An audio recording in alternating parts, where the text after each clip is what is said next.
warahmatullahi wabarakatuh. Alhamdulillahi rabbil alamin. Assalatu wassalamu ala asyrafil anbiya'i wal mursalin sayyidina wa maulana Muhammadin wa ala alihi wa sahbihi ajma'in, amma ba'du.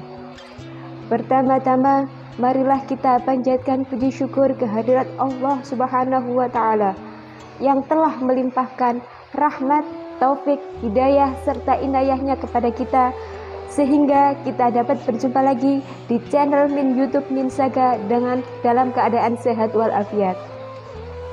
Sholawat serta salam semoga tetap terlimpahkan kepada junjungan kita Nabi Agung Muhammad Sallallahu Alaihi Wasallam yang telah membimbing kita dari zaman jahiliyah menuju zaman modern sekarang ini.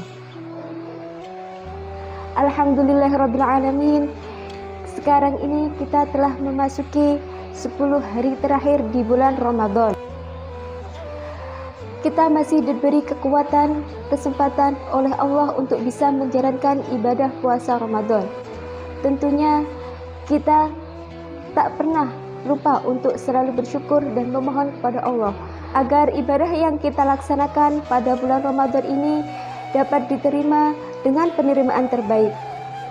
Selain itu, kelak menjadi bekal kita di akhirat nanti. Saat ini kita berada di masa-masa akhir bulan Ramadan. Ketahuilah bahwa dalam bulan Ramadan itu dibagi menjadi 3 fase, yaitu dalam sebuah hadis disebutkan yang berbunyi a'udzubillahi minasyaitonirrajim, bismillahirrahmanirrahim. Awalu syahrul Ramadan rahmah wa wasatuhu maghfirah wal akhiruhu 'idkum minan nar. Yang artinya awal bulan Ramadan ialah rahmah, dan tengahnya yaitu maghfirah, yang terakhir yaitu terhindar dari api neraka. 3 fase itu disebutkan bahwa fase pertama berada pada 10 hari pertama, fase kedua berada di 10 hari kedua, dan fase ketiga berada di 10 hari terakhir.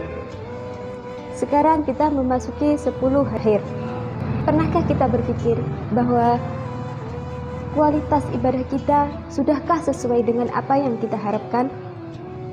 Apabila sudah, mari kita pertahankan ibadah tersebut, dan apabila belum, mari kita tingkatkan selagi kita masih diberi kesempatan oleh Allah. Ada pepatah mengatakan bahwa innamal a'malu bil khawatim. Segala sesuatu amal itu tergantung bagaimana pada akhirnya. Diumpamakan seperti kita lagi membangun rumah. Ketika 70% rumah itu sudah jadi, kita tinggal menunggu hasil 30%-nya untuk menjadi lebih sempurna. Dan apabila 30% nanti kita kerjakan dengan baik, maka hasilnya tentu akan baik.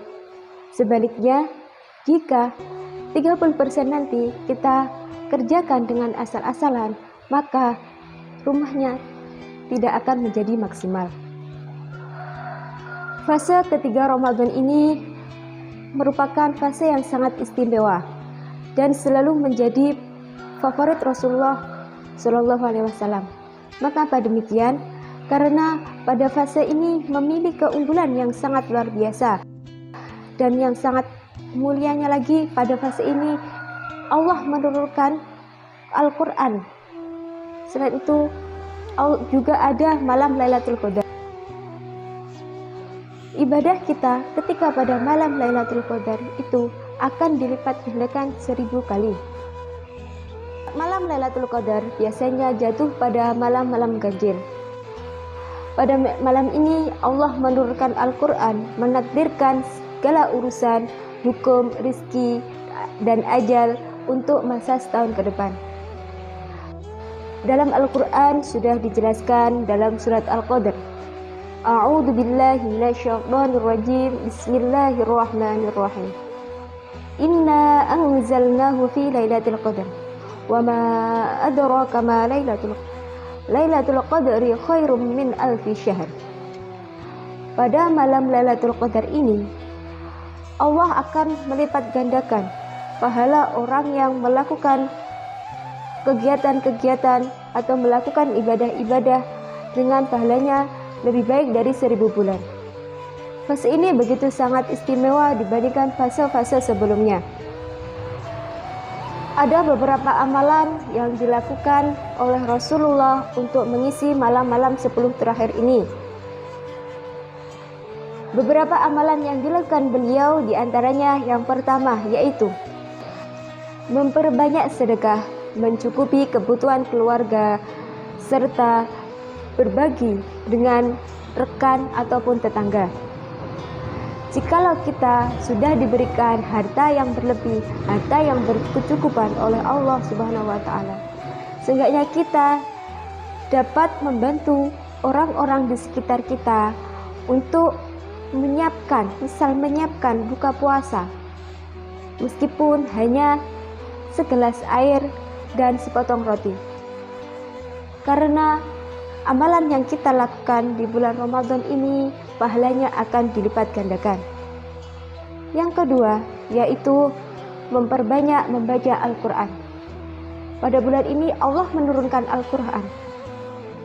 Selain itu, bulan ini dipenuhi dengan rahmat Allah. Kita disunahkan untuk membaca Al-Quran kapanpun dan dimanapun, kecuali di tempat-tempat yang diharamkan untuk membaca Al-Quran, seperti di toilet, di tempat-tempat yang bernajis, dan lain-lain. Yang ketiga yaitu menghidupkan malam-malam Ramadan.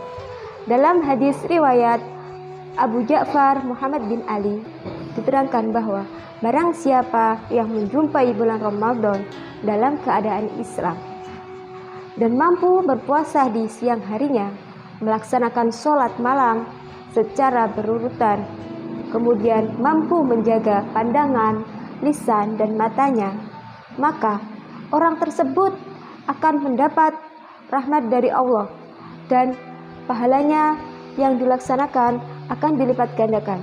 Selain itu, orang tersebut akan menerima hadiah oleh Allah yang telah dijanjikan.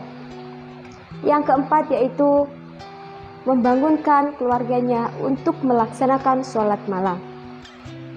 Beliau membangunkannya pada malam-malam ganjil, malam 23, malam 25, malam 27, bahkan malam ke-29. Beliau membangunkan tidak hanya istrinya, anaknya, bahkan saudara-saudaranya. Beliau tidak ingin hanya beliau yang mendapatkan keberkahan di malam bulan Ramadan. Beliau juga ingin mengajak keluarganya untuk mendapatkannya. Yang kelima yaitu memperbanyak iktikaf. Rasulullah Shallallahu Alaihi Wasallam selama 10 hari terakhir di bulan Ramadan selalu beriktikaf di dalam masjid. Beliau melakukan iktikaf di dalam masjid dengan cara berzikir, bermunajat, dan membaca kalimat-kalimat thayyibah. Beliau tidak melakukannya di rumah sebab beliau ingin lebih fokus beribadah dan tidak ada yang mengganggu. Bahkan beliau pernah menghidupi malam-malam terakhir Ramadan itu, beliau memilih untuk beriktikaf daripada untuk tidur di rumah. Dari beberapa amalan-amalan yang dilakukan oleh Rasulullah Shallallahu Alaihi Wasallam, kita sebagai umat yang beriman seharusnya kita mencontoh amalan-amalan yang dilakukan Rasulullah agar kualitas ibadah kita semakin meningkat. Selain ibadah, kualitas keimanan kita juga meningkat. Allah telah menjanjikan pahala yang dilakukan oleh orang-orang di pada bulan Ramadan ini. Amalan-amalan yang telah dilakukan Rasulullah di akhir Ramadan ini bertujuan untuk semata-mata mengharap ridha dari Allah. Selain itu, beliau juga ingin merasakan atau menjumpai malam Lailatul Qadar dengan begitu banyak keberkahan. Dari beberapa penjelasan yang sudah saya sebutkan, semoga kita masih diberi umur yang panjang untuk bisa melaksanakan ibadah puasa tahun depan, masih bisa bertemu bulan Ramadan di tahun depan. Semoga kita bisa menjalankan ibadah puasa ini sampai akhir bulan nanti dan mendapatkan keberkahan-keberkahan di akhirnya. Sekian yang dapat saya sampaikan, semoga bermanfaat untuk kita semua. Apabila ada salah kata, saya mohon maaf yang sebesar-besarnya. Akhirul kalam, wabillahi taufiq wal hidayah. Wassalamualaikum warahmatullahi wabarakatuh.